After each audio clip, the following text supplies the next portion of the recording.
Dr. Stephanie, should I be taking low dose aspirin or aspirin 81 milligrams? Great question, because it depends. Not everybody should be taking aspirin 81 milligrams.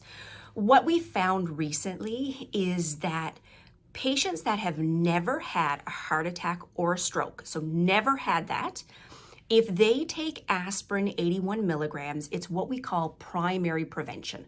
So we're trying to prevent a heart attack or a stroke before it even happens.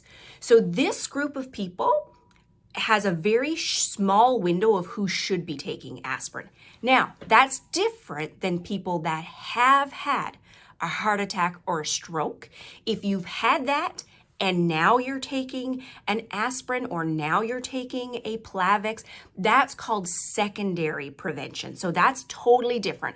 So I'm just talking now to the people who have never had a heart attack or a stroke. There have been new studies to say that for people who have never had a heart attack or a stroke and they take aspirin on a daily basis, their risk of having a stomach bleed or a stomach ulcer is much, much higher than the benefit that they could possibly get if they could possibly prevent a heart attack or a stroke. So what we've seen is that the risk outweighs the benefit. There is a small population who would benefit from aspirin. So if this sounds like you, definitely see your pharmacist or your physician or your nurse practitioner and have a conversation about it. These would be patients that have a high risk of having an event, having a stroke or having a heart attack. We know that this is going to happen because we have calculators. And these calculators are based on your age, so kind of the older that you are, 40, 50, 60 as your age goes up, how high your cholesterol is, both your total cholesterol and your LDL or bad cholesterol, whether or not you have high blood pressure and how well controlled it is. So once we get into the 140s, the 150s, the 160s, now your risk of having an event goes up. If you take medication for that blood pressure, if you are a smoker, that significantly increases your risk of having a stroke or a heart attack. If you're a diabetic. Now, any one of these things all by itself does not mean that you should be taking aspirin 81 milligrams.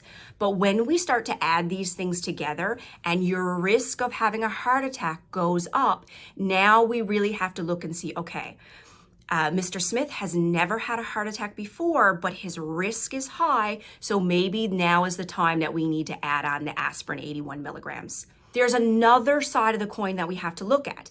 Maybe your risk is high of having a stroke or heart attack, but maybe your risk of bleeding is also high. So if you have poor kidney function, poor liver function, if you've had ulcers before, or if you've had bleeds before, if you're taking other medications that can increase your risk of a bleed. So now we have to really weigh this out. Does the benefit outweigh the risk? So this is really a case-by-case basis. All this to say, if you are taking aspirin, low dose aspirin, aspirin 81 milligrams, baby aspirin, if you will, do not give it to babies. If you're taking these, and you're not sure if you should be anymore, if you've never had a heart attack or a stroke, you don't know if you're at increased risk, if you're not sure, absolutely ask your pharmacist, ask your doctor, ask your nurse practitioner, should you be taking this? Because absolutely, you can buy it off the shelf and take it yourself. So if that's you, definitely ask the question. Okay, if you love this, let me know, drop a comment or drop me a like.